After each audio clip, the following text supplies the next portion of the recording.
नमस्कार, आकाशवाणी से प्रस्तुत है समाचार प्रभात।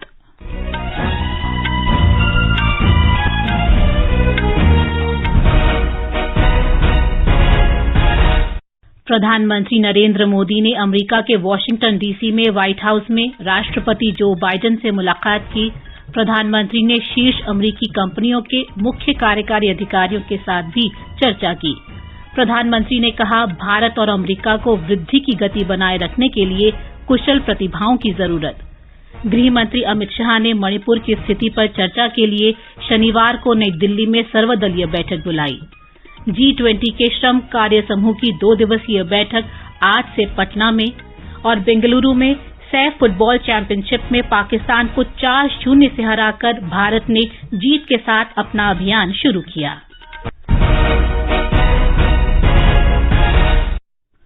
समाचार प्रभात के साथ मैं प्रियंका अरोड़ा। प्रधानमंत्री नरेंद्र मोदी ने अमेरिका के वॉशिंगटन डीसी में व्हाइट हाउस में राष्ट्रपति जो बाइडेन से मुलाकात की है। राष्ट्रपति भवन में श्री बाइडेन ने अमेरिका की प्रथम महिला डॉक्टर जिल बाइडेन के साथ प्रधानमंत्री मोदी का स्वागत किया। विदेश मंत्रालय के प्रवक्ता अरिंदम बागची ने बताया कि ये 2 घनिष्ठ मित्र नेताओं के बीच विशेष क्षणों को संजोने का अवसर है। प्रधानमंत्री नरेंद्र मोदी ने आज वॉशिंगटन डीसी में माइक्रॉन टेक्नोलॉजी के मुख्य कार्यकारी अधिकारी संजय मेहरोत्रा, जनरल इलेक्ट्रिक और जनरल इलेक्ट्रिक एरोस्पेस के मुख्य कार्यकारी अधिकारी एच लॉरेंस कल्प तथा एप्लाइड मटेरियल्स के मुख्य कार्यकारी अधिकारी ई डिकरसन से भी अलग अलग मुलाकात की। श्री मेहरोत्रा के साथ बातचीत के दौरान प्रधानमंत्री मोदी ने उन्हें भारत में सेमीकंडक्टर के निर्माण में माइक्रॉन टेक्नोलॉजी की भागीदारी के लिए आमंत्रित किया। माइक्रॉन टेक्नोलॉजी के सीईओ ने कहा कि श्री मोदी के साथ उनकी बैठक बहुत अच्छी रही। श्री मेहरोत्रा ने बताया कि उन्होंने प्रधानमंत्री के साथ कई विषयों पर व्यापक विचार विमर्श किया और उन्हें भारत में अधिक अवसर उपलब्ध होने की उम्मीद है। प्रधानमंत्री नरेंद्र मोदी और अमेरिका की प्रथम महिला जिल बाइडेन वर्जीनिया के अलेक्जेंड्रिया में नेशनल साइंस फाउंडेशन गए।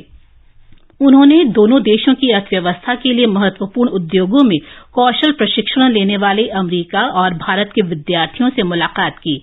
इस अवसर पर श्री मोदी ने कहा कि भारत सरकार ने स्कूलों में करीब 10,000 अटल टिंकरिंग प्रयोगशालाएं खोली हैं, जहां विद्यार्थियों को विभिन्न प्रकार के नवाचारों के लिए सभी सुविधाएं उपलब्ध कराई जा रही हैं। उन्होंने कहा कि युवा उद्यमियों को प्रोत्साहित करने के लिए भारत सरकार ने स्टार्टअप इंडिया मिशन शुरू किया है। हमने नेशनल एजुकेशन पॉलिसी में शिक्षा और स्किलिंग को इंटीग्रेट किया है। स्किल इंडिया मिशन के तहत हमने अब तक 50 मिलियन लोगों को स्किलिंग दिया है और हम 15 मिलियन लोगों को फ्यूचर स्किल और artificial intelligence, additive manufacturing, blockchain, drone, इन सारे क्षेत्रों में हम स्किल कर रहे हैं। हमने स्कूलों में लगभग 10,000 अटल टिंकरिंग लैब्स उसकी स्थापना की है, जहां बच्चों को तरह तरह के इनोवेशन करने के लिए सभी प्रकार की सुविधाएं दी जा रही हैं। प्रधानमंत्री ने कहा कि इसका उद्देश्य इस दशक को प्रौद्योगिकी दशक यानी टेकेड बनाना है। प्रधानमंत्री ने इस बात पर प्रसन्नता व्यक्त की कि उन्होंने वॉशिंगटन डीसी पहुंचने के बाद युवा और सृजनशील लोगों से मुलाकात की। प्रधानमंत्री ने कहा कि नेशनल साइंस फाउंडेशन के साथ भारत कई परियोजनाओं पर काम कर रहा है। प्रधानमंत्री ने ये कार्यक्रम आयोजित करने के लिए प्रथम महिला जिल बाइडेन के प्रति आभार व्यक्त किया। उन्होंने कहा कि अमेरिका की प्रथम महिला का जीवन और उनकी उपलब्धियां भविष्य की पीढ़ियों के लिए प्रेरणा स्रोत हैं। श्री मोदी ने कहा कि शिक्षा, कौशल और नवाचार बेहतर भविष्य के लिए महत्वपूर्ण हैं। उन्होंने कहा कि भारत में सरकार ने नई शिक्षा नीति और एकीकृत शिक्षा तथा कौशल कार्यक्रम शुरू किया है। मैं बहुत खुश हूं कि आज वॉशिंगटन आते ही मुझे इतने यंग और क्रिएटिव माइंड के साथ जुड़ने का मौका मिला है। नेशनल साइंस फाउंडेशन के साथ मिलकर भारत कई प्रोजेक्ट पर काम कर रहा है, इसलिए ये वैल्यू भी विशेष है। हमारी वर्तमान और आने वाली पीढ़ियों को एक बेहतर भविष्य सुनिश्चित करने के लिए ये हम सभी का दायित्व है। इस उज्जवल भविष्य के लिए आवश्यक है एजुकेशन, स्किल, इनोवेशन और भारत में हमने इस दिशा में कई प्रयास किए हैं। प्रधानमंत्री ने कहा कि वृद्धि की गति बनाए रखने के लिए भारत और अमेरिका को कुशल प्रतिभाओं की आवश्यकता है। श्री मोदी ने कहा कि इसीलिए उनका मानना है कि भारत अमेरिका भागीदारी सतत और समावेशी वैश्विक विकास का इंजन साबित होगी। उन्होंने कहा कि कौशल भारत के अंतर्गत भारत सरकार ने आर्टिफिशियल इंटेलिजेंस, ब्लॉकचेन, ड्रोन और अन्य क्षेत्रों में 5 करोड़ से अधिक लोगों को प्रशिक्षित किया है। प्रधानमंत्री का स्वागत करते हुए अमेरिका की प्रथम महिला जिल बाइडेन ने कहा कि श्री मोदी की सरकारी यात्रा के साथ ही हम विश्व के सबसे पुराने और सबसे बड़े लोकतंत्र को एक साथ ला रहे हैं। उन्होंने कहा कि शिक्षा एक ऐसा मुद्दा है जो प्रधानमंत्री मोदी और उनके दिल से जुड़ा हुआ है। सुश्री बाइडेन ने कहा कि श्री मोदी ने यह सुनिश्चित करने के लिए काम किया है कि सभी भारतीय, विशेष रूप से लड़कियों को शिक्षा में आगे बढ़ने का अवसर मिले और आधुनिक कार्यबल की आवश्यकता के अनुसार उन्हें कौशल प्राप्त हो। उन्होंने कहा कि अमेरिकी स्कूलों और व्यापारिक प्रतिष्ठानों में कुछ नवाचारों का प्रदर्शन काफी महत्वपूर्ण रहा। सुश्री बाइडेन ने कहा कि यदि हम अपनी अर्थव्यवस्था को मजबूत बनाना चाहते हैं तो हमें युवाओं में निवेश करने की जरूरत होगी, जो कि हमारे भविष्य हैं। श्री मोदी ने ट्वीट में कहा कि कौशल विकास से जुड़े विशेष कार्यक्रम में अमेरिका की प्रथम महिला के साथ शामिल होना सम्मान की बात है। उन्होंने कहा कि कौशल भारत के लिए उच्च प्राथमिकताएं और हम उचित कार्यबल तैयार करने के लिए समर्पित हैं। ये समाचार आकाशवाणी से प्रसारित किए जा रहे हैं। ताजा समाचार जानने के लिए आप हमारे Twitter handle @AIR News Hindi को फॉलो कर सकते हैं। गृह मंत्री अमित शाह ने मणिपुर की स्थिति पर चर्चा करने के लिए शनिवार को नई दिल्ली में सर्वदलीय बैठक बुलाई है। इस पूर्वोत्तर राज्य में पिछले 1.5 महीने से हिंसा जारी है। श्री शाह ने पिछले महीने मणिपुर का दौरा किया था। उन्होंने राज्य में शांति बहाली के लिए सभी वर्ग के लोगों से मुलाकात की थी। अब तक राज्य की हिंसा में 100 से अधिक लोगों की मृत्यु और 3000 से अधिक लोग घायल हुए हैं। मैतेई समुदाय को जनजाति का दर्जा देने की मांग के विरुद्ध 3 मई को राज्य में हिंसा भड़क उठी थी। गृह मंत्री अमित शाह आज छत्तीसगढ़ जाएंगे। वे दुर्ग में रविशंकर स्टेडियम में एक जनसभा को संबोधित करेंगे। इस दौरान केंद्र सरकार के कई जन कल्याणकारी कार्यक्रमों के लाभार्थी तथा दुर्ग मंडल के 20 विधानसभा निर्वाचन क्षेत्रों के भाजपा कार्यकर्ता उपस्थित रहेंगे। इसके बाद श्री शाह मध्य प्रदेश में बालाघाट के लिए रवाना हो जाएंगे। G20 देशों के श्रम संबंधी समूह की श्रम 20 की शिखर बैठक आज से बिहार की राजधानी पटना में आयोजित होगी। 2 दिवसीय इस शिखर बैठक का उद्घाटन बिहार के राज्यपाल राजेंद्र विश्वनाथ आर्लेकर करेंगे।